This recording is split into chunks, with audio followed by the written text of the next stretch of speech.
very quickly, I will introduce you the forearm region. Why so quickly? Because, as I say, majority of this material I will give you just yesterday, tomorrow, or day after tomorrow, Friday. In your lecture, we will be cross sections, we will be in the diagrams. But anyhow, I must explain for you this region to come to hand region. Otherwise, it will be ununderstandable. By the way, partly explanation of this region we started in the previous time. As you remember, I draw for you all neurovascular bundles of upper extremity, yeah? Formation of the neurovascular bundles. They say, you know which vessels and nerves from upper portion goes to the lower portion, yeah? And involve information of this neurovascular bundle.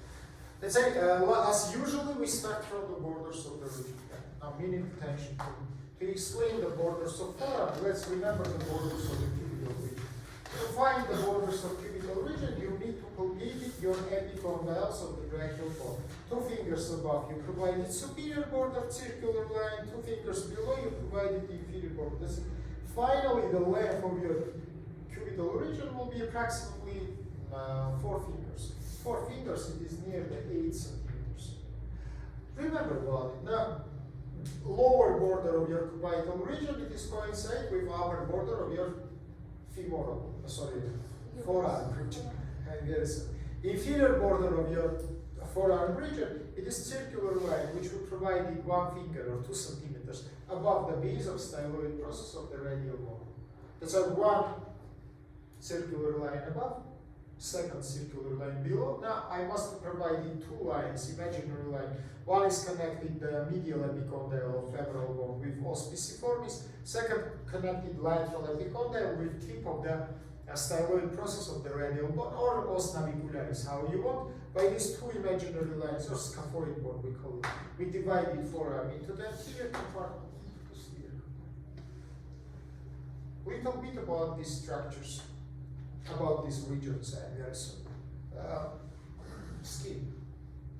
Anteriorly it's thinner, anteriorly it is less pigmented, anteriorly less hairs, posteriorly more hairs, thicker, more pigmented. We have certain specialist glands, mainly in anterior compartment. Posteriorly they not so much develop. Fatty tissue is great developed in both compartments. Fatty tissue contain vessels, fatty tissue contain nerves. Which vessels or nerves? I think it's not the big puzzle. Starting from arm region, we study 2 big veins, basilic one and cephalic. You will see these veins up to the fingers, up to the hand region, yeah, basilic and cephalic. By the way, they originated in the dorsal surface of the hand. They form here the venous network, and from this venous network, 2 big veins is started. One laterally we call cephalic, 2nd medially we call basilic. Except these veins, we have also the nerves inside of the fatty tissue. 3 nerves we have, 1 medially, 2nd laterally, and 3rd behind. Medially we have nervus cutaneus antebrachymedialis from medial cord of plexus brachialis. Laterally we have lateral nervus cutaneus antebrachymedialis, which is continuation of musculocutaneus. Many times I told you that musculocutaneus in the arm supply muscles, in the cubital forearm it supply the skin. And we rename it and call lateral skin nerve of the forearm region. Posteriorly, we have posterior skin nerve of forearm region, which is from nervus radialis. That is superficial structures. Next layer, which is important for us, it is proper fascia.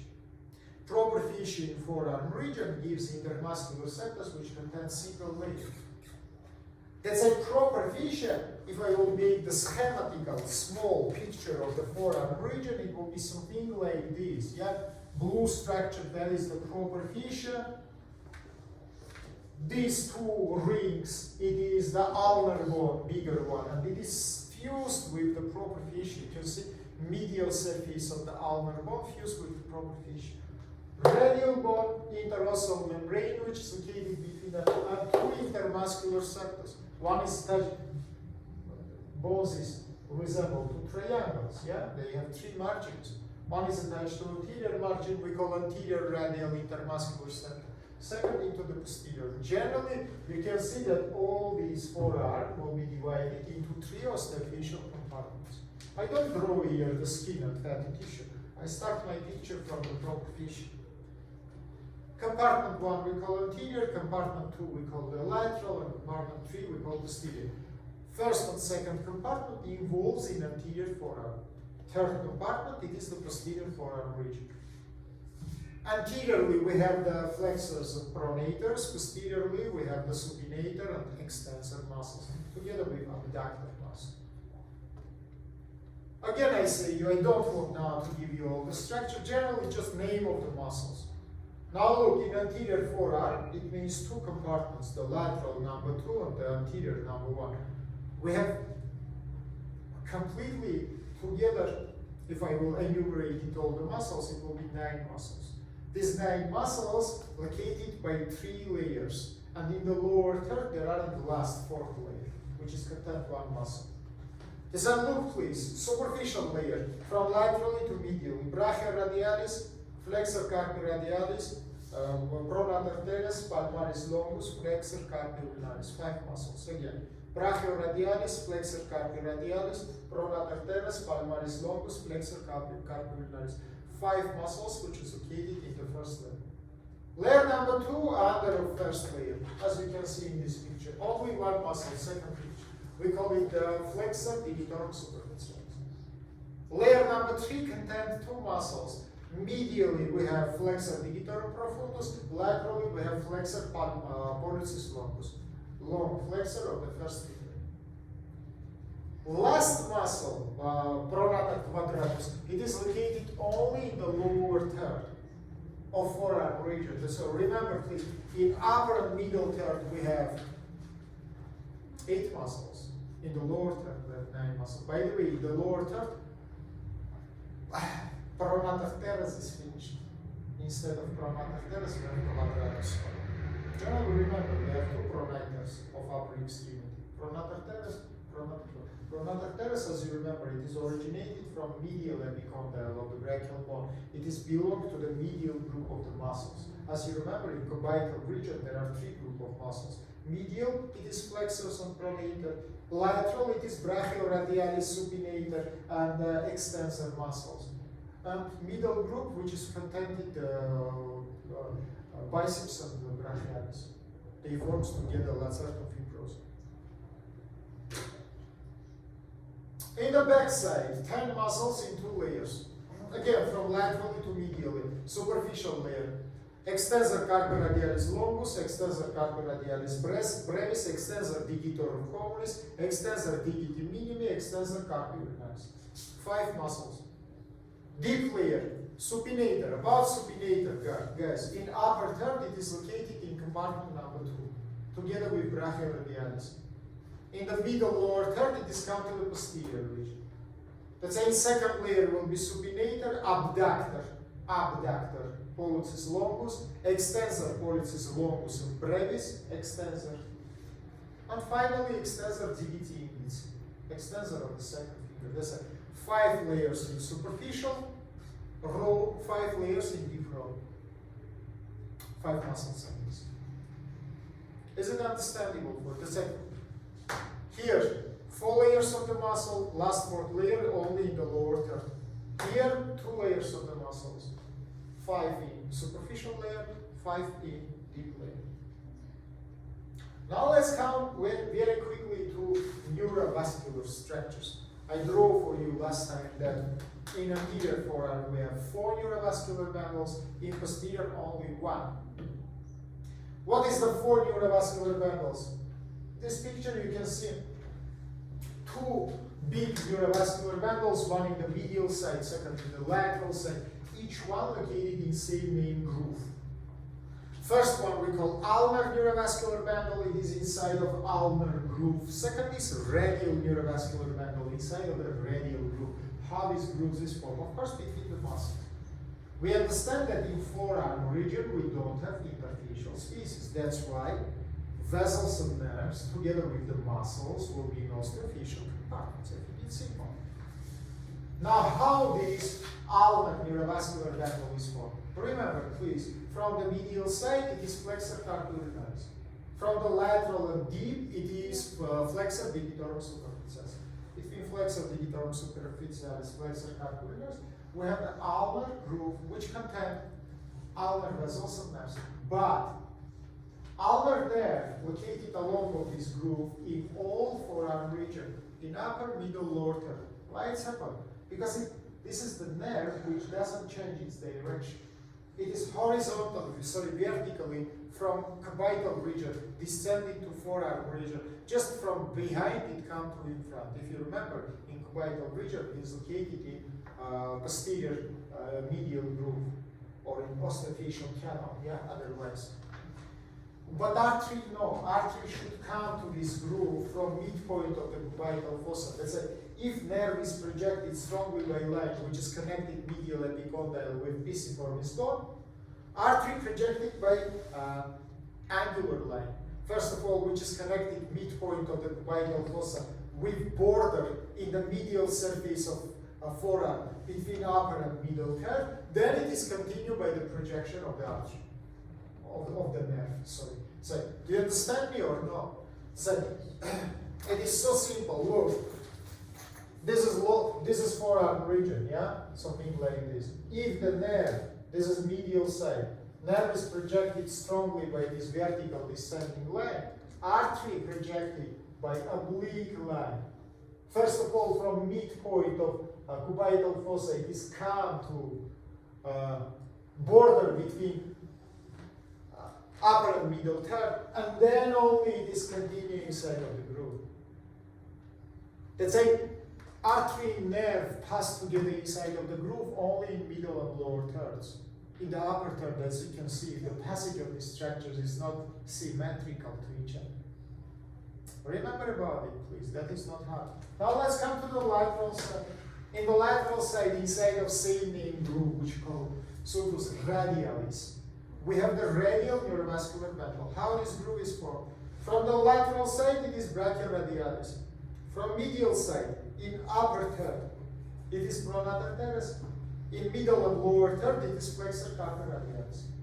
Remember, please, it is greatly visible, for example, in this picture. Look, that is the groove. In upper third, you can see it is between brachioradialis and pronator teres. In middle and lower third, it is between brachioradialis and flexor carpi radialis. I think in the picture it is greatly visible. What we have inside of it, here's situation a little bit another. Nerve, it is not nervus radialis, because nervus radialis finish in your cubital region. It is split into two terminal branches. Let's say here we have superficial branch and the nervus radialis. Deep branch goes to the posterior forearm. As you remember, we call it the posterior interossal nerve, or otherwise deep branch of the radial nerve. R3 is arteria radialis, together with the veins. By the way, remember, it is very simple. Nerves is located from the margins, vessels located between them. Let's say ulnar artery will be more laterally than ulnar nerve. Radial artery will be more medially to radial nerve. Superficial branch of the radial nerve, I mean. Is it understandable for the second? Hold your hands. This is vessels, that is nerves. Nerves is located by the margins. This will be, for example, ulnar neurovascular bundle, that will be the radial neurovascular bundle. Thank you very much. Is it understandable for you? Yeah. Let's come to the third neurovascular bundle, which we call median. It contains nervus medianus of median vessels. As you remember, arteria mediana, it is branch of interossal artery. Where is located? Interesting neurovascular bundle. Why? Because in each third, the forearm, it has some special place of location. Upper third, it is between the heads of the pronator teres muscle. Pronator teres has two nerves. Middle third, it is located between superficial and deep flexor of the fingers. Lower third, it is located in the same name groove. We call it sulcus medianus. How it forms? Sulcus medianus forms medially by superficial flexor of the fingers, laterally by musculus flexor carpi radialis. This is place of location of the third neurovascular bundle. Fourth one, we call anterior interossal neurovascular bundle. Artery, as you remember, it is branch of the common interossal artery. Nerve, it is branch of nervus medianus. This neurovascular bundle located just in front of the interossal membrane. But what is important to remember, listen, in the lower third, artery perforated the interossal membrane and come to the posterior region. Once again, artery in anterior interossal artery in the lower third on the level of musculus pronator quadratus by upper margin of musculus pronator quadratus, perforated interossal membrane and come to the posterior. Finally, we come to the backside. Posterior interrossal neurovascular band, or posterior interrossal artery, vein, and nerve. Nerve, it is the deep branch of nervus radialis. Artery, it is the branch of the common interrossal artery.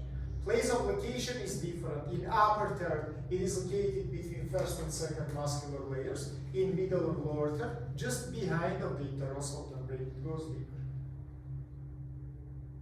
I forget to tell you that nervus ramus superficialis nervi radialis, together with arteria radialis, move their direction and from anterior region of forearm come to the posterior. By the way, artery do it in the border between forearm and hand region. It is entered inside of anatomical snuff box. Today I will speak about hand. Then you can see it is come to the palmar surface, and here it's involving information of deep arterial arch. Deep palmar arterial arch. Nerves leave the anterior forearm earlier. It is goes to the back in the border between middle and lower third. As I remember, please, in hand region anteriorly, we don't have any branch of nervus radialis. Nervus radialis branch is located in back. Branches of arteria we have, but nerve no. Nerve is innervated only back of the hand, not anterior. Anterior palmar surface innervated by two nerves. Medially it is nervus ulnaris, laterally it is nervus medianus. In the back we have three nerves. Nervus ulnaris, nervus medianus, and nervus radialis. This is very short, brief information about forearm. Again, I tell you, main information we will study together during your lecture. Now let's come to the region of